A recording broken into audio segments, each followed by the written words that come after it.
Bem-vindos de volta ao Eidolon. Aqui, os limites entre o real e o impossível se dissolvem, e o que começa como um simples relato pode muito bem terminar com você questionando tudo à sua volta.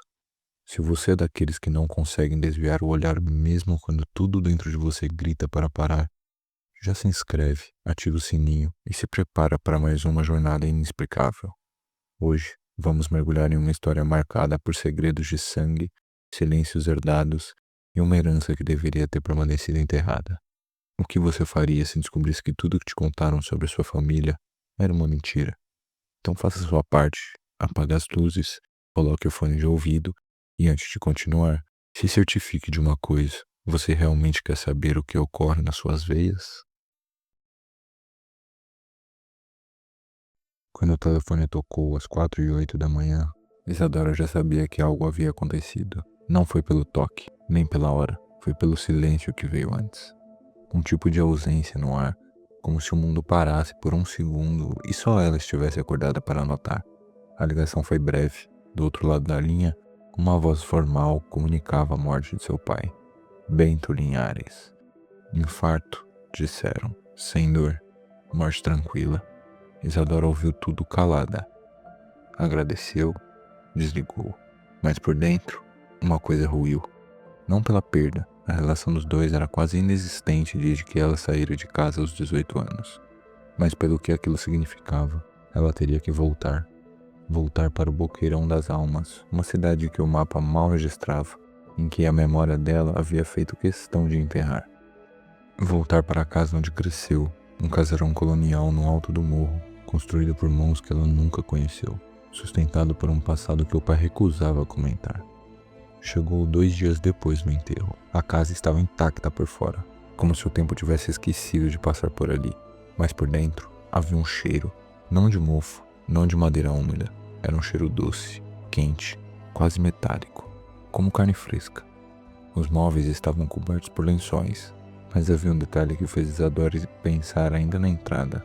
Todas as cortinas estavam pregadas com pregos grossos na janela, como se alguém quisesse impedir a luz de entrar ou de sair. No corredor principal, ela encontrou 3 velas ainda acesas. Isso 2 dias depois do pai ser enterrado. Em cima de uma mesa lateral, um caderno aberto. A última página escrita dizia: ela não deve lembrar. A caligrafia era do pai, as palavras dela não. O quarto dele estava trancado, a chave dentro de um envelope com o nome de Isadora, como se tudo tivesse sido planejado. Quando finalmente girou a chave na fechadura, sentiu um calafrio que partiu da nuca até os calcanhares. O quarto estava escuro, as janelas também pregadas. No canto, uma cadeira de balanço virada para a parede. Uma única vela no chão, ainda com cera fresca. E uma fotografia no centro da cama. Era ela, aos 5 anos, com uma expressão estranha no rosto. O detalhe que a fez largar a foto no chão foi outro, o fundo da imagem. Parada às sombras do corredor, havia uma figura, uma mulher muito alta, com os braços cruzados e sem rosto. No verso da foto, com a mesma caligrafia do pai, apenas 3 palavras: o sangue lembra. Nos primeiros dias naquela casa, Isadora se sentia como uma visita indesejada. A madeira estalava com frequência, como se os cômodos sussurrassem entre si sobre sua presença. Havia uma constante sensação de que algo nela era reconhecido por aquelas paredes, não como filha, mas como parte de um ciclo. O segundo andar, onde ficavam os quartos antigos e o sótão trancado, parecia mais frio que o restante da casa, mesmo com o sol escaldante do sertão batendo no telhado. À noite, escutava sons de passos leves vindo do teto, e o que a princípio parecia ser bicho se revelou mais ritmado, mais humano. Ela tentou ignorar. Pensou em arrumar as malas e ir embora, mas quando ligou o carro no 3º dia, o motor falhou. Ligou novamente, nada. Ao sair para procurar ajuda, descobriu que o portão principal havia sido fechado por dentro com uma corrente grossa, e a chave, que sempre ficava pendurada na entrada, não estava mais lá. A casa, de algum modo, já tinha decidido que ela não iria sair. Naquela mesma noite, ao vasculhar os cômodos com uma lanterna, encontrou atrás do armário do pai uma pequena porta embutida na parede, uma passagem que ela não lembrava de existir. Ao abri-la, desceu uma escada estreita, feita de pedra, que levava ao que parecia ser uma sala subterrânea.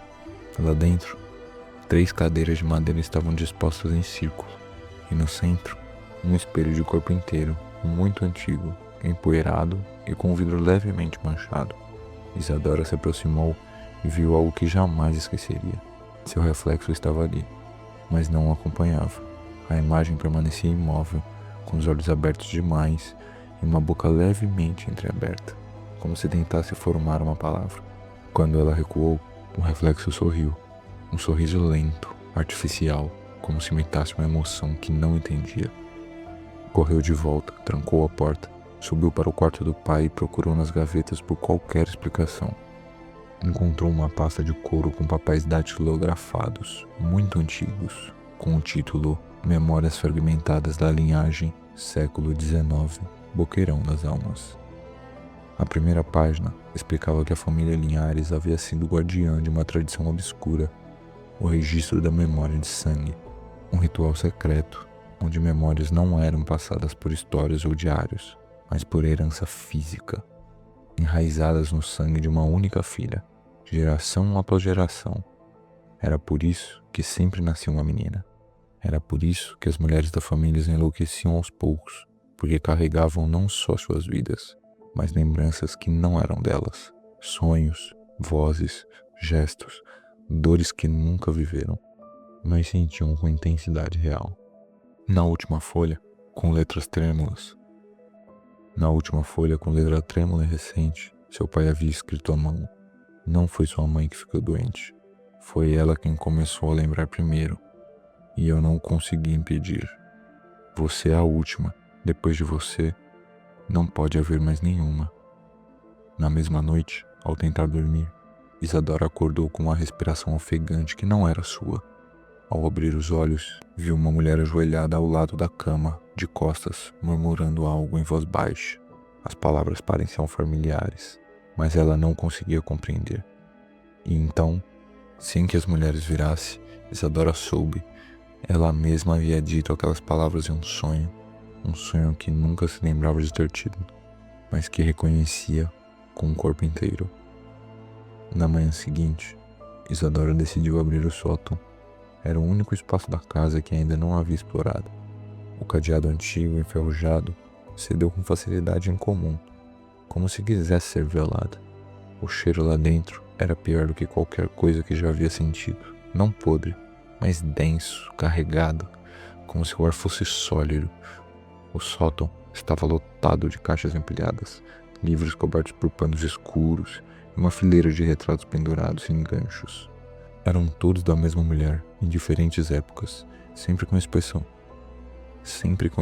neutra, olhos fixos na câmera.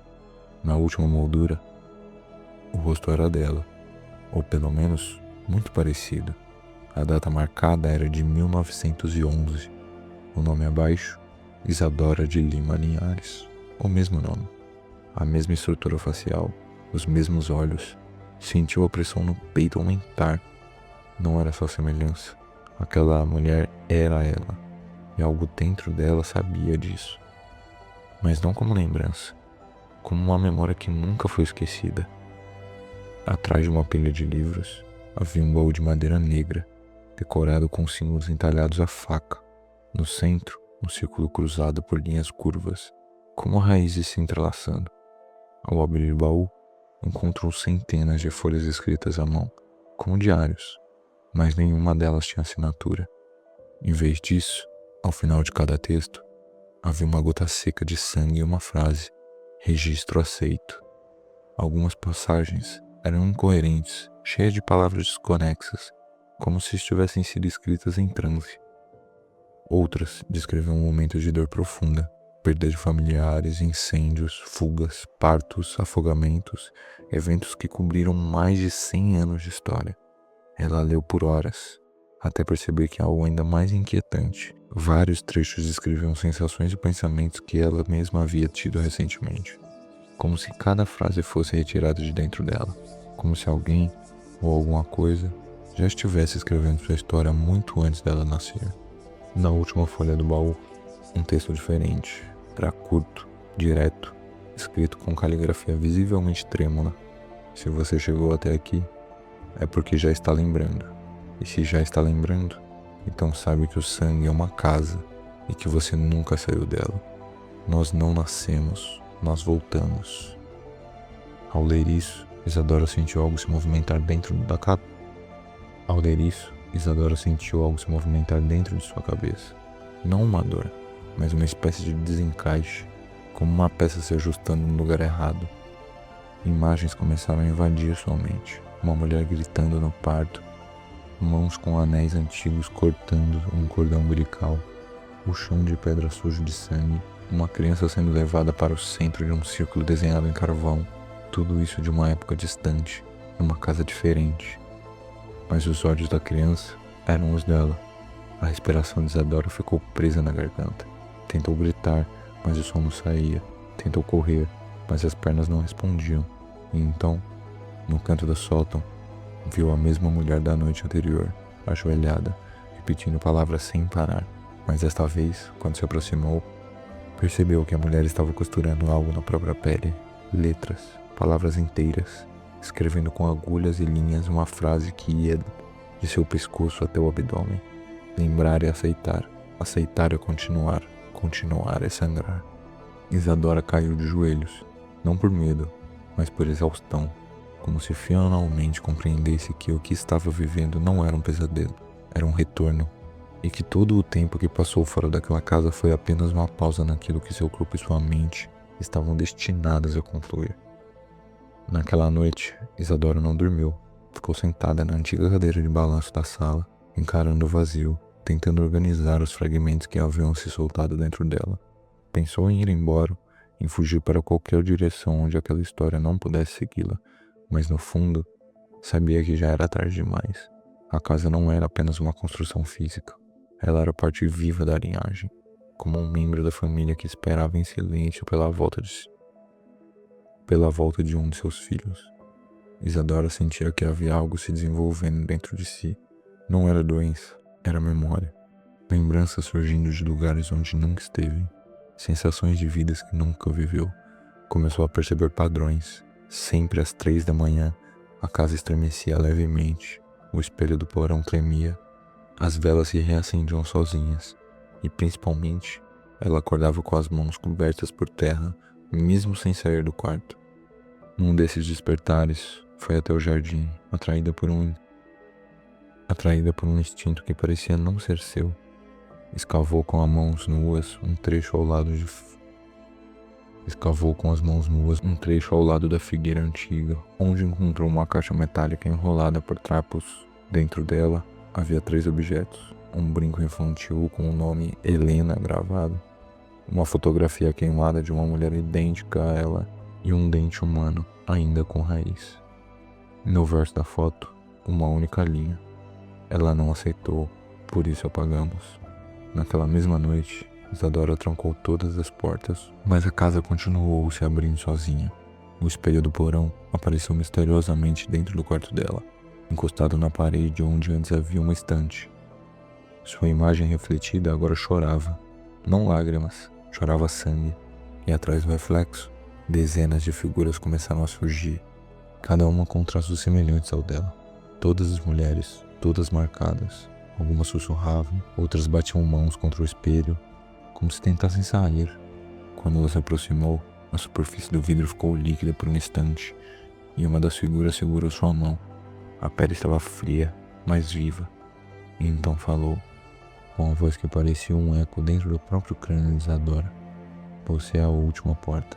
Se não abrir, todas nós morreremos de novo. No dia seguinte, ela recebeu uma carta, sem remetente, escrita à mão. O papel tinha o mesmo símbolo entalhado no baú do sótão. A mensagem era curta, como uma convocação. Quinta-feira, meia-noite, leve o espelho, no lugar onde tudo começou. Isadora sabia exatamente onde era. O antigo templo abandonado no fim da trilha de pedra, atrás da figueira, onde nenhuma criança da vila ousava chegar. Era ali que o pai desaparecia por horas quando ela era pequena. Era ali que a mãe, nos últimos meses de vida, ia para rezar, mas sempre voltava mais pálida, mais distante, como se uma parte dela tivesse ficado naquele lugar. Na noite marcada, Isadora vestiu o que encontrou em uma das caixas do sótão, uma túnica branca bordada com um símbolo que agora começava a fazer sentido.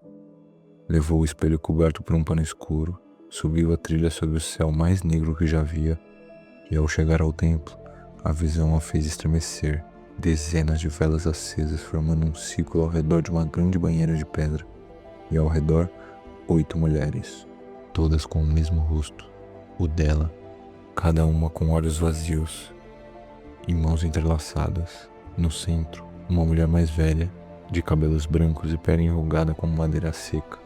Ela abriu os braços e disse com a voz de quem fala de dentro do templo: Isadora de Lima Linhares, filha do sangue não esquecido, hoje você volta a ser todas.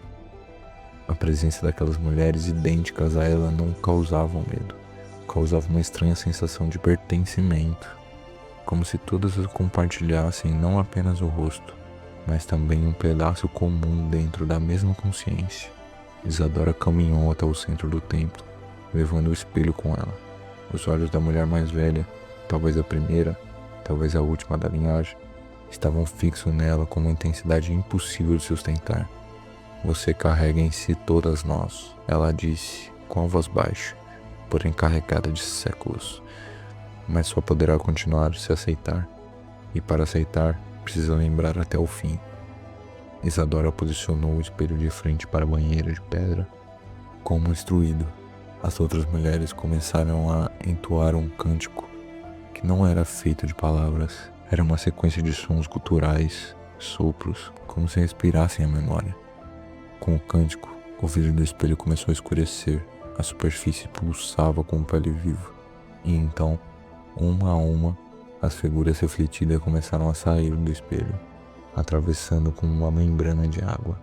Cada mulher tocava Isadora com a ponta dos dedos e sussurrava fragmentos de lembranças, afogamentos, partos, afogamentos, queimaduras, 3 afogamentos, 4 suicídios, uma traição, uma criança abandonada numa gruta. Cada toque, uma vida entrando nela. E com cada vida, um pouco mais de sua própria identidade se despedaçava. Isadora sentia seu corpo estremecer, como se estivesse sendo invadida por fios elétricos de emoções incompatíveis. Chorava e ria ao mesmo tempo. Sentia ódio de si mesma por pecados que não havia cometido, mas que agora, dentro de si, pareciam familiares. A mulher mais velha se aproximou por fim. Com uma faca de pedra negra, abriu um corte preciso no centro da testa de Isadora.